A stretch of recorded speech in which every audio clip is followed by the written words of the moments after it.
Hello everyone, welcome back to Select IAS. दोस्तों, यहाँ पर हम पॉलिटी के घटना चक्र को कवर कर रहे हैं।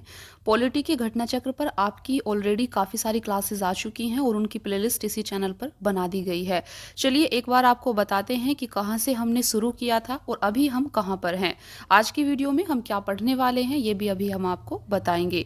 देखिए, यहाँ पर हमने भारतीय राज्य व्यवस्था एवं शासन यानी कि पॉलिटी को कवर करना स्टार्ट किया था। हमारा सोर्स क्या है? हमारा सोर्स है यहाँ पर घटना चक्र की बुक। देखिए, जिसमें सबसे पहला चैप्टर था आपका भारत का संवैधानिक विकास, जिसे हमने कवर कर लिया है। भारत के संवैधानिक विकास के अंतर्गत आपको कंपनी के शासन हेतु पारित अधिनियम और ब्रिटिश ताज के शासन अधीन पारित अधिनियम को कवर करना था।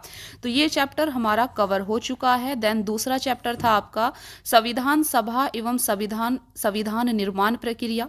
तीसरा चैप्टर था संविधान सभा की प्रमुख समितियां और फोर्थ चैप्टर था संविधान का स्रोत। फिफ्थ चैप्टर था भारतीय संविधान के प्रमुख भाग।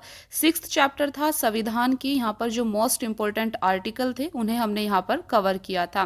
देन सातवां चैप्टर आपका अनुसूचियों से रिलेटेड था। ये 7 के 7 चैप्टर आपके काफी ज्यादा इंपॉर्टेंट थे। यहाँ से लगातार आपके एग्जाम में क्वेश्चंस पूछे जाते हैं और बार बार रिपीट करके क्वेश्चन पूछे जाते हैं।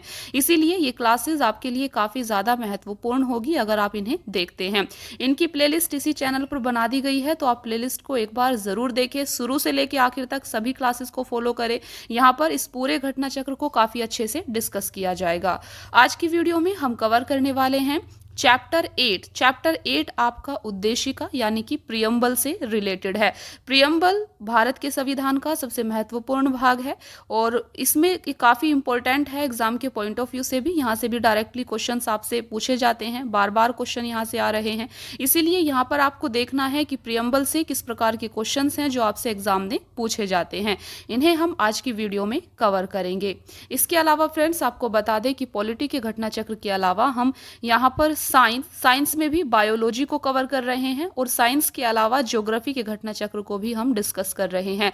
तो फिलहाल हमने 3 सब्जेक्ट आपके चलाए हुए हैं जिनका रिवीजन आप रिवीजन कह सकते हैं, जिनका रिवीजन हम घटना चक्र के माध्यम से कर रहे हैं। घटना चक्र के माध्यम से रिवीजन आपका सबसे बेस्ट होगा अभी के टाइम में, क्योंकि टाइम आपके पास काफी कम बचा हुआ है। चलिए फिर स्टार्ट करते हैं आज की क्लास। देखिए फ्रेंड्स, यहाँ से आप देख सकते हैं, यहाँ से हमारा आज का टॉपिक, आज का चैप्टर स्टार्ट हो जाता है प्रियम्बल उद्देशिका, और इसे प्रस्तावना भी कहा जाता है। एक बार आपको बता दें कि पंडित जवाहरलाल नेहरू द्वारा संविधान सभा में 13 दिसंबर 1946 को उद्देश्य प्रस्ताव प्रस्तुत किया गया था। कई बार आपसे एग्जाम में क्वेश्चन पूछा गया है कि उद्देश्य प्रस्ताव कब संविधान सभा में प्रस्तुत किया गया था, तो इस डेट को आपको याद रखना है। 13 दिसंबर 1946 को उद्देश्य प्रस्ताव संविधान सभा में किसके द्वारा? पंडित जवाहरलाल नेहरू के द्वारा प्रस्तुत किया गया था। इसके अलावा एक डेट और आपको यहाँ पर याद रखनी है। 22 जनवरी 1947 को उद्देश्य प्रस्ताव को संविधान सभा द्वारा अंगीकृत किया गया। तो ये क्वेश्चन भी आपसे एग्जाम में पूछा जाता है, संविधान सभा द्वारा उद्देश्य प्रस्ताव को कब अंगीकृत किया गया था? तो आपको याद रखना है 22 जनवरी 1947 को उद्देश्य प्रस्ताव को संविधान सभा द्वारा अंगीकृत किया गया था। तो ये 2 काफी इंपॉर्टेंट डेट थी जो आपसे लगातार एग्जाम में पूछी जाती हैं। और भी काफी सारी चीजें हैं जिन्हें हम क्वेश्चन के माध्यम से यहाँ पर रिवाइज करने वाले हैं। देखिए, सबसे पहला क्वेश्चन आपके सामने स्क्रीन पर है, 1 मिनट आप देख सकते हैं यहाँ पर। देखिए, सबसे पहला क्वेश्चन है आपके सामने, यहाँ पर पूरी प्रस्तावना ही आपको दिखाई गई है और कुछ डैश करके यहाँ पर दिया गया है, आपको इसे फिलअप करना है। अगर आपने भारत के संविधान की प्रस्तावना यानी कि प्रियम्बल को अच्छे से पढ़ा होगा तभी आप इसे फिल कर पाएंगे। चलिए एक बार देखते हैं। हम भारत के लोग भारत को एक संपूर्ण प्रभुत्व संपन्न समाजवादी पंथनिरपेक्ष लोकतंत्रात्मक गणराज्य बनाने के लिए तथा उसके समस्त नागरिकों को सामाजिक, आर्थिक और राजनैतिक न्याय, विचार, अभिव्यक्ति, विश्वास, धर्म और उपासना की स्वतंत्रता, प्रतिष्ठा और अवसर की समता प्राप्त कराने के लिए तथा उन सब में व्यक्ति की गरिमा और राष्ट्र की एकता और अखंडता सुनिश्चित करने वाली बंधुता को बढ़ाने के लिए दृढ़ संकल्प होकर अपनी संविधान सभा में आज तो यहाँ पर आपको इसे फिल करना है।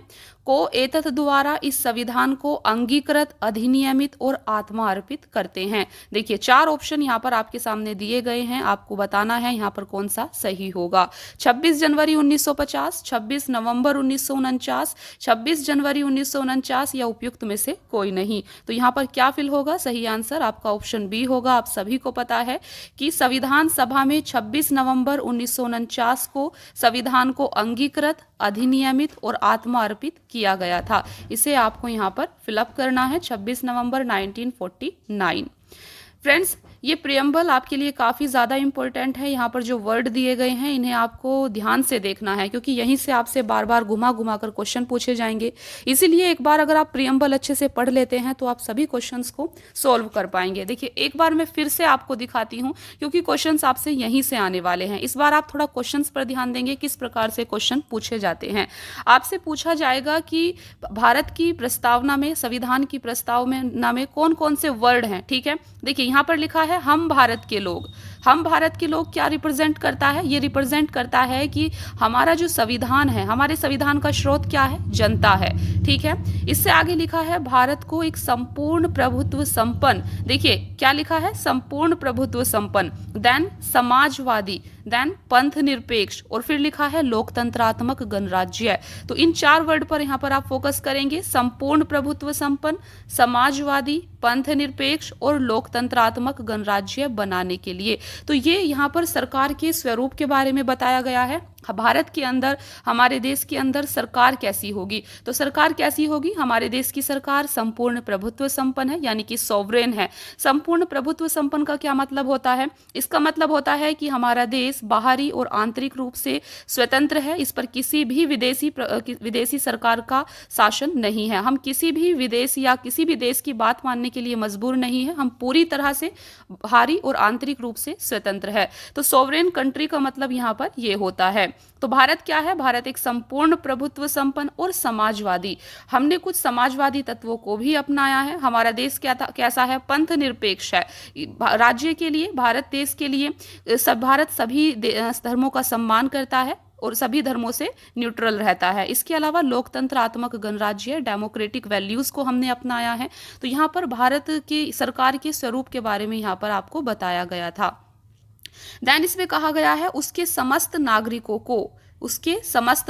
को सामाजिक, आर्थिक और राजनैतिक न्याय। यहाँ पर आप ध्यान दीजिए, न्याय कितना देंगे हम?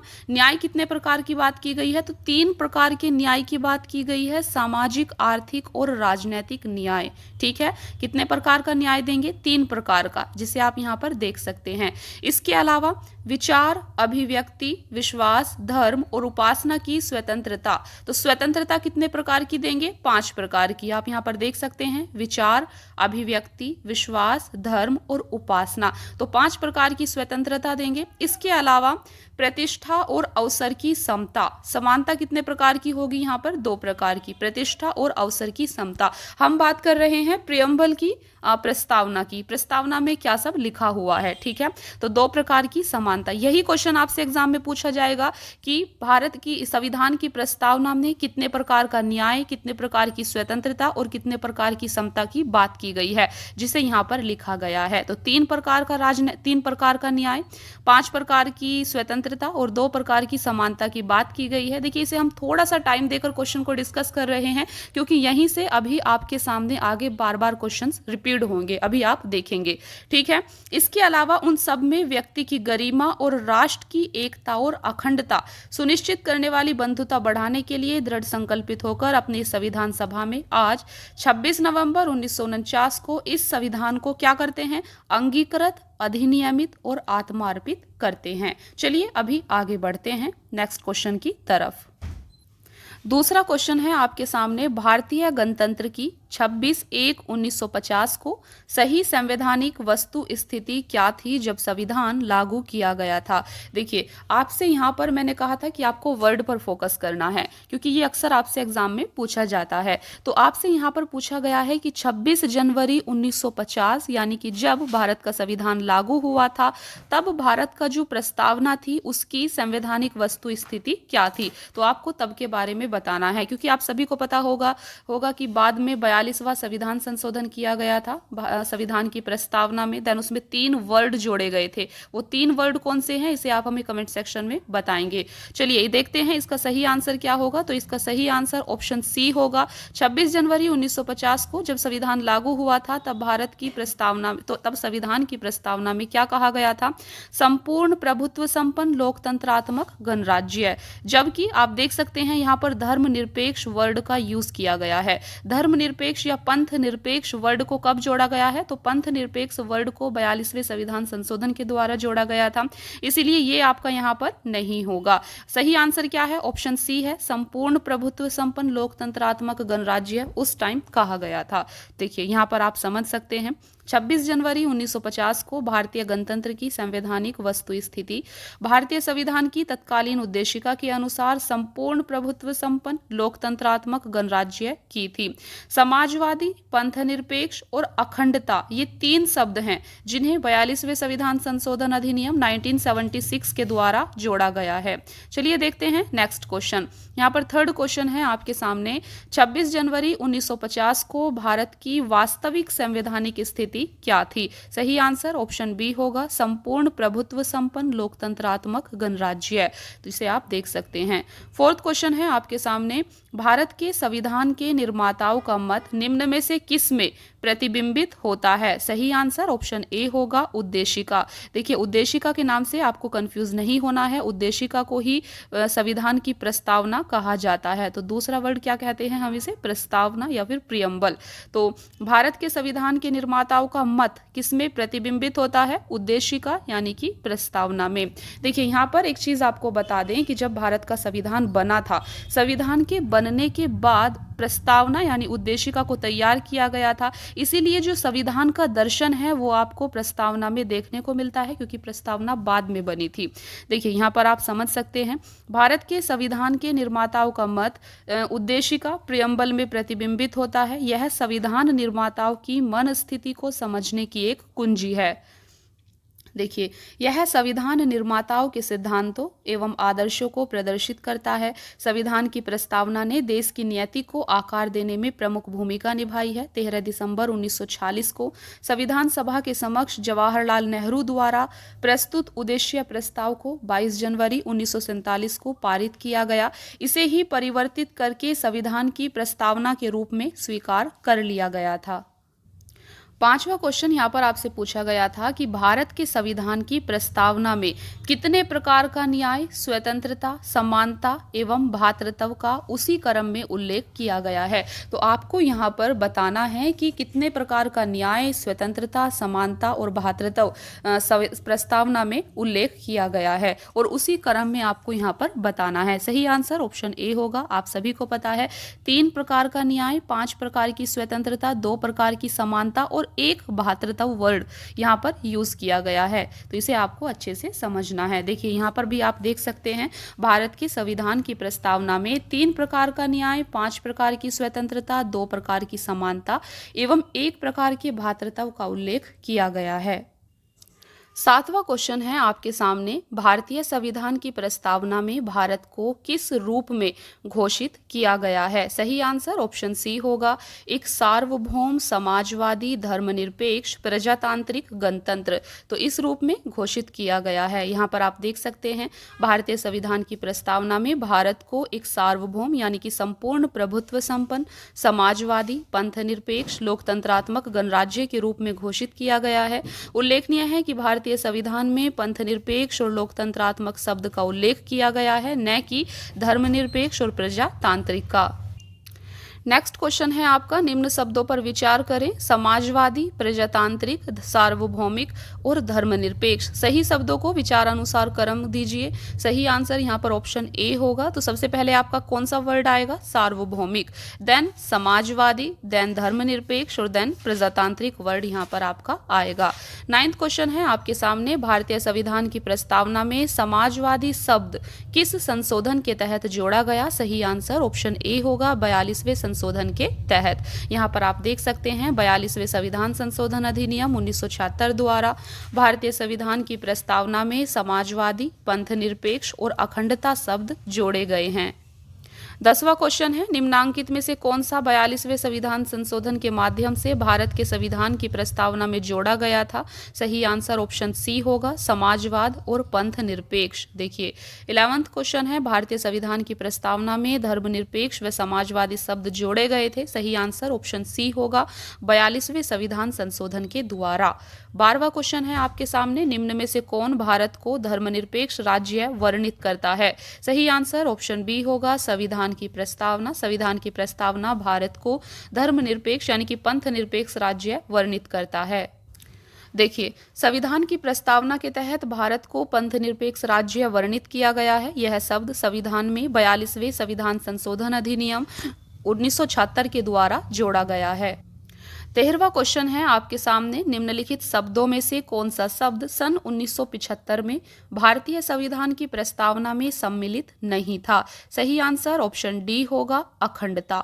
यहाँ पर आप देख सकते हैं भारतीय संविधान की प्रस्तावना में समाजवादी, पंथ निरपेक्ष और अखंडता शब्द 42वें संविधान संशोधन 1976 द्वारा जोड़े गए हैं, जबकि क्वेश्चन में आपसे 1975 की बात की गई थी और अखंडता शब्द कब जोड़ा गया था? 1976 में। 14 क्वेश्चन है, निम्नलिखित शब्दों में से कौन से शब्द 42वें संवैधानिक संशोधन द्वारा प्रस्तावना में जोड़े गए हैं? तो यहाँ पर आपको 4 शब्द दिए गए हैं, आपको बताने हैं कौन से शब्द 42वें संवैधानिक संशोधन द्वारा प्रस्तावना में जोड़े गए हैं। तो इसका सही आंसर यहाँ पर ऑप्शन बी होगा, 1 और 3। देखते हैं 1 और 3 शब्द। देखिए पहला समाजवाद और तीसरा पंथ निरपेक्ष। तो समाजवाद और पंथ निरपेक्ष शब्द ही आपके 42वें संविधान संशोधन के द्वारा प्रस्तावना में जोड़े गए हैं। 15वां क्वेश्चन है, संविधान की उद्देशिका के संबंध में निम्नलिखित कथनों पर विचार करें और दिए गए कूट की सहायता से बताएं कि इनमें से कौन सही है। सबसे पहला कथन है, पंडित नेहरू द्वारा प्रस्तुत ऑब्जेक्टिव प्रस्ताव अंतोतगत व उद्देशिका बना। दूसरा कथन है, इसकी प्रकृति न्याय योग्य नहीं थी। तीसरा है, इसका संशोधन नहीं किया जा सकता। और फोर्थ है, संविधान के विशिष्ट प्रावधानों को यह रद्द नहीं कर सकता। आपको बताना है प्रियम्बल के बारे में कौन से कथन यहाँ पर सही होंगे। सही आंसर ऑप्शन बी है, 1, 2 और 4 कथन आपका यहाँ पर सही दिया गया है। देखिए एक पहला कथन कहता है कि पंडित नेहरू द्वारा प्रस्तुत ऑब्जेक्टिव प्रस्ताव यानी उद्देश्य प्रस्ताव ही उद्देशिका बना था अंत में, ये बात सही है। दूसरा कथन कहता है इसकी प्रकृति न्याय योग्य नहीं है, ये कथन भी सही है। और चौथा कथन कहता है संविधान के विशिष्ट प्रावधानों को यह रद्द नहीं कर सकता, ये कथन भी प्रस्तावना के बारे में सही दिया गया है। देखिए यहाँ पर आप और डिटेल में समझ सकते हैं, पंडित नेहरू द्वारा 13 दिसंबर 1946 को प्रस्तुत तथा संविधान सभा द्वारा 22 जनवरी 1947 को स्वीकृत उद्देश्य प्रस्ताव ही बाद में जाकर भारतीय संविधान की उद्देशिका यानी प्रस्तावना बना था। प्रस्तावना का विधिक स्वरूप यह है कि इसे लागू नहीं किया जा सकता, इसकी प्रकृति न्याय योग्य नहीं है, यद्यपि संविधान के विशिष्ट प्रावधानों को यह रद्द नहीं कर सकती। तथापि केशवानंद भारती मामले में सर्वोच्च न्यायालय के निर्णय के अनुसार संविधान की उद्देशिका का उपयोग संविधान के अस्पष्ट क्षेत्रों की व्याख्या करने में किया जा सकता है। उद्देशिका में संशोधन संभव है तथा 42वें संविधान संशोधन 1976 द्वारा इसमें समाजवादी, पंथनिरपेक्ष एवं अखंडता शब्द जोड़े गए थे। उद्देशिका संविधान के स्पष्ट प्रावधानों को रद्द नहीं कर सकती है, इसका उपयोग भ्रम को दूर करने में किया जाता है। उद्देशिका का उपयोग इस निष्कर्ष के समर्थन में किया जाता है कि संविधान के मूल ढांचे में कोई परिवर्तन नहीं किया गया है। 16 क्वेश्चन है आपके सामने, संविधान की प्रस्तावना का विधिक स्वरूप क्या है? सही आंसर ऑप्शन बी होगा, यह लागू नहीं किया जा सकता। 17 क्वेश्चन है आपके सामने, भारतीय संविधान की उद्देशिका में संशोधन किया गया था, तो सही आंसर ऑप्शन सी होगा, 42वें संशोधन के द्वारा। नेक्स्ट क्वेश्चन है आपके सामने, समाजवादी शब्द उद्देशिका में जोड़ा गया था। सही आंसर ऑप्शन ए होगा, 42वें संशोधन के द्वारा। 19 क्वेश्चन चलिए देखते हैं। 19 क्वेश्चन है आपके सामने, भारतीय संविधान की प्रस्तावना में समाजवादी शब्द किस संशोधन द्वारा लाया गया था? सही आंसर ऑप्शन बी है, 42वें संशोधन के द्वारा। 20वां प्रश्न है, 26 नवंबर 1949 को अंगीकृत भारतीय संविधान की प्रस्तावना में शब्द सम्मिलित नहीं थे। सही आंसर ऑप्शन ए होगा, 1, 2 और 3, समाजवादी, पंथनिरपेक्ष और अखंडता। आपको पता है कि 26 नवंबर 1949 को जब प्रस्तावना को स्वीकृत किया गया था, उस समय प्रस्तावना के अंदर समाजवादी, समाजवादी, पंथनिरपेक्ष और अखंडता शब्द नहीं थे। ये बाद में 42वें संविधान संशोधन के द्वारा जुड़े हैं। 21वां प्रश्न है, भारतीय संविधान की प्रस्तावना में पंथनिरपेक्ष शब्द जोड़ा गया है 42वें संशोधन के द्वारा। यहाँ पर आप देख पा रहे होंगे कि बार बार सेम क्वेश्चंस आपसे रिपीट करके एग्जाम में पूछे जाते हैं, इसीलिए इन्हें सॉल्व करना जरूरी है। 22वां प्रश्न है, भारत के संविधान का लक्ष्य है उसके सभी नागरिकों के लिए सुनिश्चित करना है क्या? सामाजिक और आर्थिक न्याय, विचार अभिव्यक्ति की स्वतंत्रता, अवसर की समानता या व्यक्ति की प्रतिष्ठा। आपको बताना है कौन सा यहाँ पर सही होगा। देखिए सभी चारों कथन यहाँ पर आपका सही दिए गए हैं। आप सभी को पता है कि भारत के संविधान का लक्ष्य क्या सुनिश्चित करना है? सामाजिक और आर्थिक न्याय, विचार अभिव्यक्ति की स्वतंत्रता, अवसर की समानता और व्यक्ति की प्रतिष्ठा। तो सभी चारों यहाँ पर आपका सही दिए गए हैं। चलिए आगे बढ़ते हैं। देखिए यहाँ पर आप देख सकते हैं भारत के संविधान की प्रस्तावना का लक्ष्य क्या है? उसके सभी नागरिकों को सामाजिक, आर्थिक और राजनीतिक न्याय, विचार अभिव्यक्ति, विश्वास, धर्म और उपासना की स्वतंत्रता, प्रतिष्ठा और अवसर की समानता, व्यक्ति की गरिमा सुनिश्चित करना है। 23 क्वेश्चन है, यहाँ पर दो आपको दिए गए हैं कथन। देखिए, भारत एक संपूर्ण प्रभुत्व संपन्न समाजवादी धर्मनिरपेक्ष लोकतंत्रात्मक गणराज्य है। कारण है इसे 42वें संविधान संशोधन 1976 द्वारा संपूर्ण प्रभुत्व संपन्न लोकतंत्रात्मक गणराज्य के स्थान पर प्रतिस्थापित किया गया। आपको बताना है यहाँ पर क्या सही आंसर होगा। सही आंसर यहाँ पर ऑप्शन ए है। ए तथा आर दोनों सही हैं और आर ए की सही व्याख्या है। तो यहाँ पर आप देख सकते हैं भारतीय संविधान की प्रस्तावना के अनुसार भारत एक संपूर्ण प्रभुत्व संपन्न समाजवादी पंथनिरपेक्ष लोकतंत्रात्मक गणराज्य है। 42वें संविधान संशोधन द्वारा भारतीय संविधान की प्रस्तावना में समाजवादी, पंथनिरपेक्ष और अखंडता शब्द जोड़े गए थे। 24 क्वेश्चन है, भारत में लौकिक सार्वभौमिकता है क्योंकि संविधान की प्रस्तावना आरंभ होती है। सही आंसर ऑप्शन डी होगा, हम भारत के लोग शब्दों से। देखिए, भारतीय संविधान की प्रस्तावना हम भारत के लोग शब्दों से शुरू होती है, अतः भारत में लौकिक सार्वभौमिकता है। इसका अर्थ है जनता सर्वशक्तिमान है और किसी बाह्य सत्ता के अधीन नहीं है। 25 क्वेश्चन है, हम भारत के लोग शब्दों का प्रयोग भारतीय संविधान में कहाँ किया गया है? सही आंसर ऑप्शन डी होगा, संविधान की प्रस्तावना में। 26 क्वेश्चन है, सभी व्यक्ति पूर्णतः और समान रूप से मानव हैं, यह सिद्धांत जाना जाता है। सही आंसर ऑप्शन ए है, सार्वभौमिकता के नाम से। तो यहाँ पर आप देख सकते हैं सभी व्यक्ति पूर्णतः और समान रूप से मानव हैं, यह सिद्धांत सार्वभौमिकता के नाम से जाना जाता है। इस सिद्धांत के अनुसार सभी व्यक्तियों को उनके मानव अधिकार समान रूप से बिना किसी विभेद के उपलब्ध होने चाहिए। 27 क्वेश्चन है, भारत के संदर्भ में निम्न में से कौन धर्मनिरपेक्ष शब्द का सही भाव व्यक्त करता है? सही आंसर ऑप्शन डी है, भारत में राज्य का कोई धर्म नहीं है। तो यहाँ पर आप देख सकते हैं भारत के पंथनिरपेक्ष राज्य होने का सही भाव यह है कि भारत में राज्य का कोई धर्म नहीं है और सभी धर्मों को राज्य द्वारा समान आश्रय या समान सम्मान दिया जाता है। 28 क्वेश्चन है, निम्न में से कौन सा शब्द भारतीय संविधान की प्रस्तावना में उल्लिखित नहीं है? सही आंसर ऑप्शन डी होगा, संघीय। यहाँ पर आप देख सकते हैं भारतीय संविधान की प्रस्तावना में शामिल महत्वपूर्ण शब्द संपूर्ण प्रभुत्व संपन्न समाजवादी पंथनिरपेक्ष लोकतंत्रात्मक गणराज्य, न्याय, स्वतंत्रता, समता और बंधुता है, परंतु संघीय फेडरल शब्द भारतीय संविधान की प्रस्तावना में उल्लिखित नहीं है। संविधान के अनुच्छेद 1 में संघ शब्द के लिए किसका यूज किया गया है? यूनियन वर्ड का यूज किया गया है, इसे आपको ध्यान देना है। 29 क्वेश्चन है, निम्नलिखित में से कौन सा शब्द भारत के संविधान की उद्देशिका में नहीं है? तो सही आंसर ऑप्शन डी होगा, लोक कल्याण। जबकि समाजवादी, पंथनिरपेक्ष और प्रभुता संपन्न ये वर्ड दिए गए हैं, लोक कल्याण वर्ड भारत की संविधान की प्रस्तावना में कहीं भी नहीं है।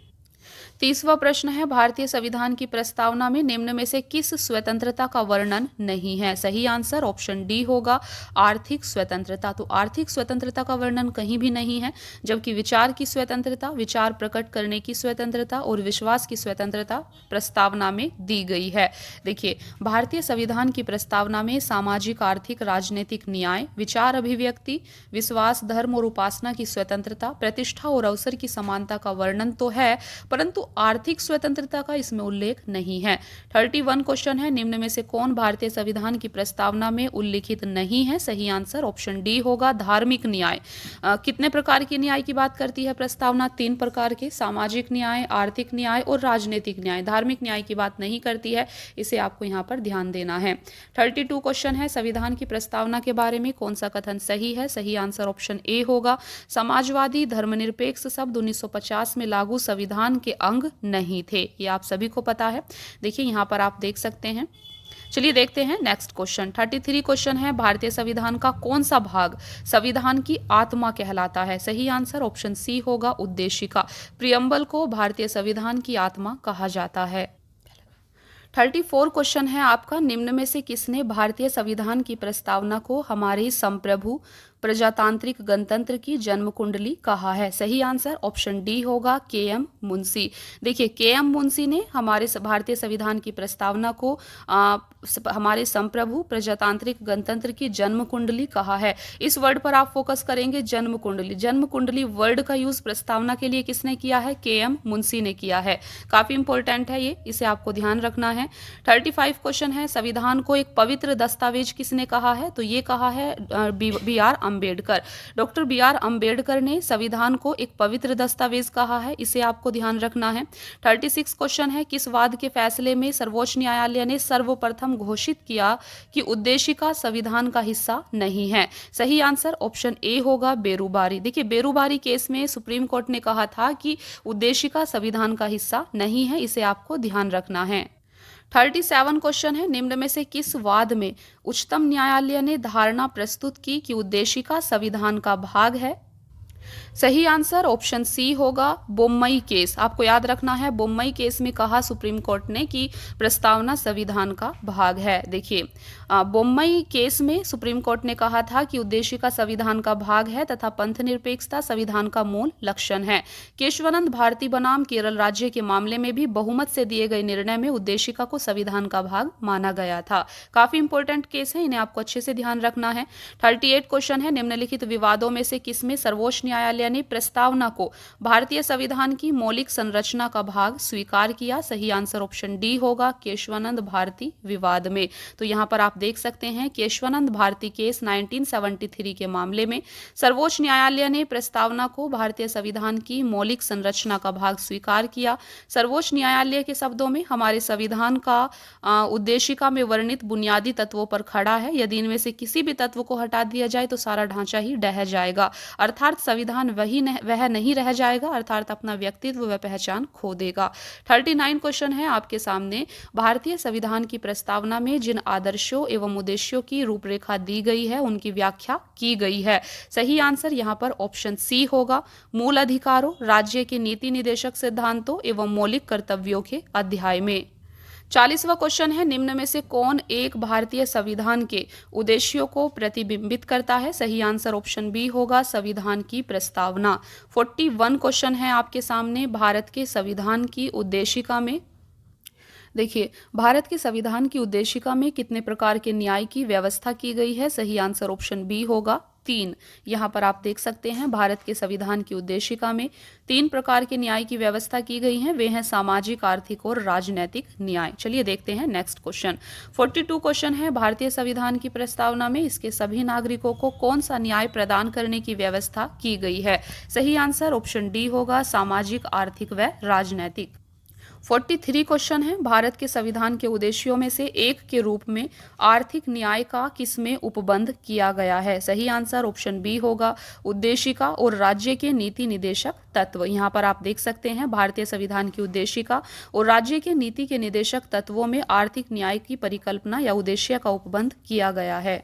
44 क्वेश्चन है, भारत के संविधान की उद्देशिका, सही आंसर ऑप्शन डी होगा, संविधान का भाग है किंतु उसके अन्य भागों से स्वतंत्र होकर उसका कोई विधिक प्रभाव नहीं है। तो ये स्टेटमेंट यहाँ पर आपका सही होगा। देखिए नेक्स्ट क्वेश्चन है, 45 क्वेश्चन विवादित है इसीलिए हम नहीं देखेंगे। 46 क्वेश्चन आपके सामने है, निम्न में से कौन सही है? सही आंसर ऑप्शन सी है, सामाजिक समानता संविधान में प्रत्याभूत है। देखिए यहाँ पर आप देख सकते हैं संविधान के अनुच्छेद 14 से 18 के तहत प्रदत्त समता के अधिकार के विभिन्न प्रावधानों के तहत सामाजिक समानता प्रत्याभूत की गई है। संविधान की प्रस्तावना में भी सामाजिक न्याय प्राप्त कराने की बात कही गई है। तो फ्रेंड्स, आज की वीडियो में हमने प्रस्तावना से रिलेटेड काफ़ी सारे क्वेश्चंस को यहाँ पर डिस्कस किया है। आप यहाँ पर देख सकते हैं, यहाँ पर प्रियम्बल से जितना भी क्वेश्चन आपसे प्रीवियस ईयर में पूछा गया था ये आपका यहाँ पर कंप्लीट हो जाता है। अभी नेक्स्ट टॉपिक आपका शासन प्रणाली होगा, जिसे हम नेक्स्ट वीडियो में डिस्कस करेंगे। आई होप कि आपको आज की क्लास पसंद आई होगी। Thank you so much friends for watching the class. Keep watching. Please like, share and subscribe. Thank you.